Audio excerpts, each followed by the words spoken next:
current Treasurer, who has been unable to attend because of illness. Same with Peter Short. He is also ill today. He is a committee member. And we have another apology from Ross Banno. Are there any other apologies for today? Rob from Hart has apologised. He's not been able to make it. Rob from Hart, thank you. Anyone else? Great. Okay, so welcome everybody here today. I have a couple of things that I'd just like to inform you all about as the current President. Welcome to Bankstown and thanks for coming to today. Another year has passed and the commitment, another year has passed and the committee that represents you has again devoted many hours developing a solid framework to move the association forward into the future. Time, as we all know, is precious, and this association could not continue without the unwavering support of the volunteer committee who meet on your behalf monthly and continue to donate many hours of their own time to bring events such as today to you. I'd like to personally thank each of the committee members for their time and dedication to the association, for without them we could not continue. It's certainly been a busy year. A great deal of focus in the early part of the new association year was to form a relationship with the association's forum. This gave the New South Wales DTA an opportunity to collaborate and form a strategic plan. The plan was revealed at our Sydney workshop at Darling Harbour earlier this year, and a number of key areas addressed have formed the focus for the committee for the past 6 months. One of which was to bring this conference event to you and develop a stronger, more positive focus on professional development. 10 key strategies were developed for the association, and they include maintain and support driver trainer standards, provide professional development, support with consultation and resources, promote business opportunities and networking for members, advocate for our members and the profession, communicate with members and prospects, run special projects, grow membership, seek grants and sponsorships, and ensure good governance. A number of subcommittees with the assistance of members, such as yourself, will be formed to address these key areas in the coming months. We're ambitious, but we know what tasks we can tackle first, and we'll work through the plan to meet the goals set by the strategy document. The Association's Forum has also given us the opportunity to network with other associations. This has allowed us to see what works and how to do it. There is a great deal of resource available to associations that we never knew existed, and as a result of our membership, we now have the access and tools to these resources to advance and enhance this association. Our affiliation with NZIDE has also been developed. Again, we represented New South Wales DTA at the NZIDE conference earlier in the year, where we expanded upon our already terrific relationship. The tremendous ability for information sharing, teaching, knowledge, technology advancement, along with networking opportunities for all of us is a great benefit to our association. We're looking forward to some exciting projects next year with NZIDE under Carolyn's leadership. Important partnerships, such as our newly formed relationship with Blind Speed, have been created. This partnership will give members the opportunity to engage with members of the community less fortunate due to blindness and create an opportunity for them to take part in daily tasks that we take for granted. The ability to drive themselves is a massive thing for them. The support shown by members for this upcoming event has been sensational. Unfortunately, not everyone that applied was able to be involved. However, rest assured that there will be plenty of opportunity in the future. The New South Wales DTA is looking forward to developing this partnership into the future. We've continued to work with stakeholders in the industry and have been working actively developing relationships with key industry stakeholders and media to increase our presence in the driver training space. As an association, we've been invited to have high-level meetings with Service New South Wales to develop closer bonds and form great avenues for information sharing. These talks will take place later this year. Industry is coming to us for answers and comments on matters affecting the industry and what we see as the solutions. The New South Wales DTA has offered support to stakeholders and continues to work with partners to deliver focused, driven education to the most vulnerable in our communities. As part of this strategy, we aim to further develop partnerships and create new relationships to increase our claim of being industry leaders in the driver training space. Our PCYC partnership remains active with consistent delivery across the state, thus enabling us to generate new business for members. Sholtech continue to support the New South Wales DTA, allowing us to create content and disseminate information to members.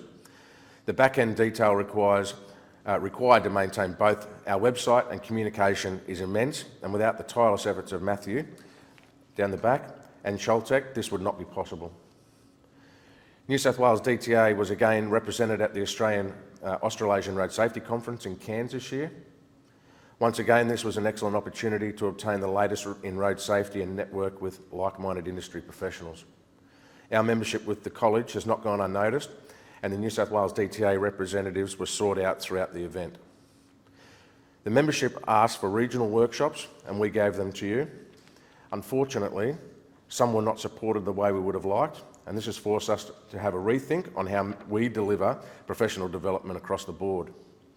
However, we will still focus on meeting members face-to-face in regional areas and maintain our commitment to the metro areas as those events are becoming increasingly popular amongst our members. We're becoming more influential. We're working on growing our member base and encouraging networking opportunities for you. I'm confident that we're moving in the right direction to support the driver trainers in New South Wales.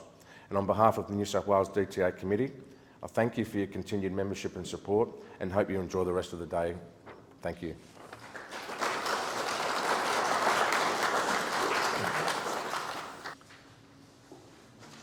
Has everyone had an opportunity to read those? Is there any business arising from those minutes?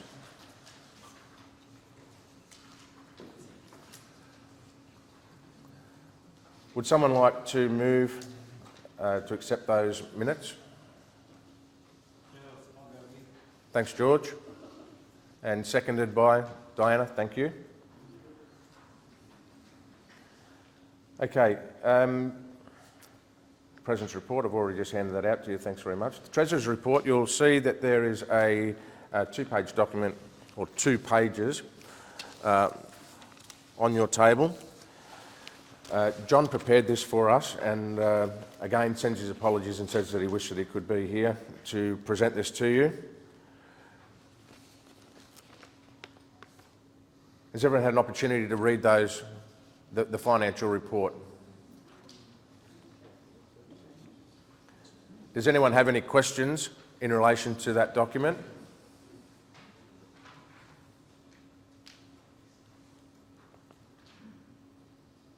Okay, would someone like to move to accept that? Anthony, thank you. Seconded by Len. Thank you very much. Okay. General business. Does anyone have any general business? No one like to raise any matters? Anthony? You asked us for questions leading up to today. I asked you earlier if you got any questions submitted. Obviously there were some questions submitted. Did we get much of a response on those questions? No, we didn't. We ask our members, yeah. Everybody says that we want to have representation from Transport or Service New South Wales or these other organisations that are industry bodies. We've asked for questions to present so that they can be, mulled over and we can get an answer at our workshops and days like today. So without your questions, we can't provide anything to the industry body. So we encourage everybody to please, if you see the communications come out from Matthew, to send us some questions. We'll fire them off and we'll get answers for you. Thank you.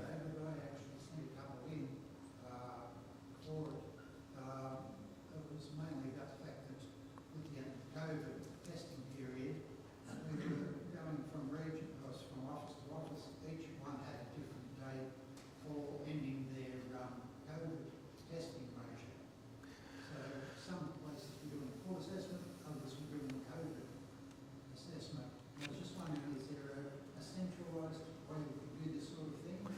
Most definitely send your questions to us, and rest assured they will pass on to Service New South Wales.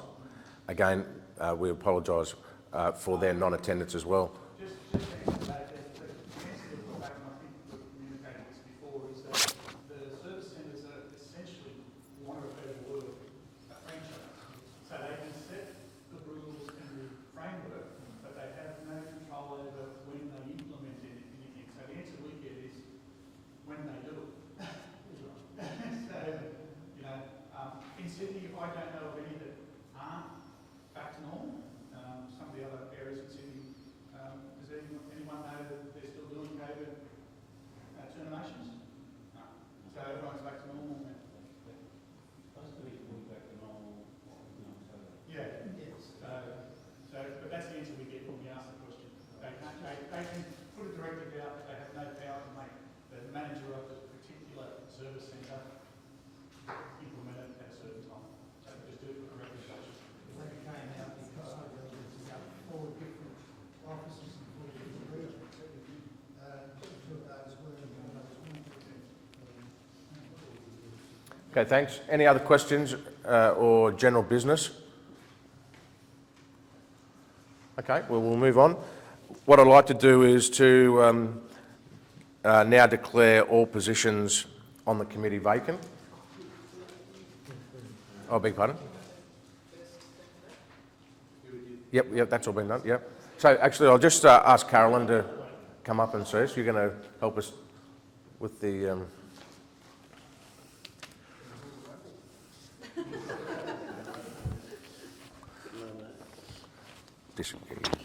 Oh, yep. All right. All positions declared vacant. Yep. So is it a hand up or And then just- separate ballot?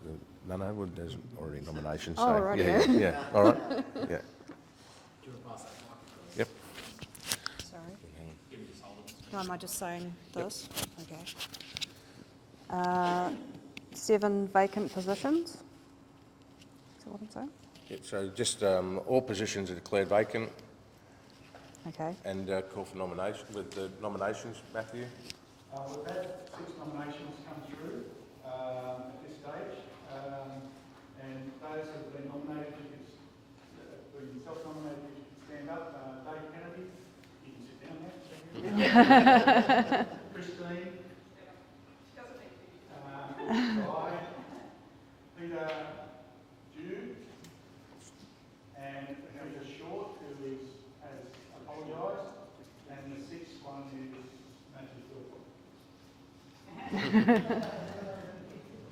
So we have one vacant Yep. position. So there is 1 vacant position on the committee. Would anyone like to volunteer for that?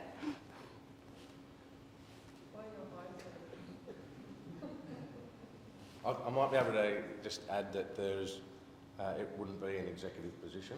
Until later this afternoon. Yeah. Anyone interested in joining the committee? Come on, we need one. We need one person. Have a go.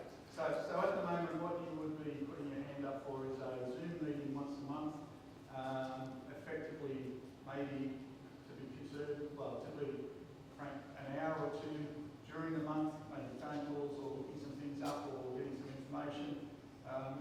Is that, you agree with that, Dave, at the moment? Yeah, That's what we're doing. absolutely. We're just looking for another person that can do that once a month, Zoom meeting for a couple of hours and maybe look some, follow up some details or chase some things up and whatever. Zoom's at 7 to 7:30 on the... 7 to 8:30 on the second Wednesday? Yeah. Second Wednesday. Yep. Yeah. Yep. Google. We've got a... Google me. George, you want to come on? I'm happy to do it. I'm not putting my head up wrong, I'm just saying for anyone that might be thinking about it or thinking I don't have anything to offer, I'll say it's actually a great opportunity for professional and personal growth.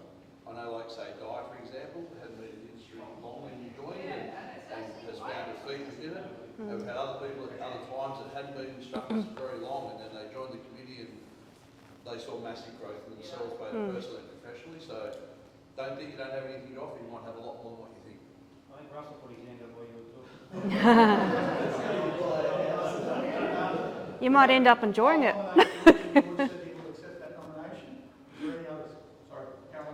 I just said they might end up enjoying it. Sometimes there's benefits, eh? You might just ask if there's any other nominations. Any other nominations? I mean, move to accept George. And So let's put a motion in there to move to accept George. yep, absolutely. Thanks, Um, George. Do we do all in favour or I'll move to accept. Is that what you're after? second? Thanks, Anthony. Second, Yep. yeah? All say aye. All in favour? Okay, thank you. Well done. Okay, thank you very much. That's it. Okay, Give this back to you, Dave. we're just trying to make that a little independent. We didn't rehearse that, as you can see. Yeah. Well, thank you very much for those that nominated, and welcome, George, for the second time. Second time, you've been on there before, you know what it's all about. Without the committee, we couldn't prepare a day like this, as we've just already mentioned before. We're hoping to bring much more to you and grow the relationships, as we said. And the people that are doing that are the committee, so I can't thank you enough. All right, so with the committee positions determined, thank you very much, and we will close the meeting.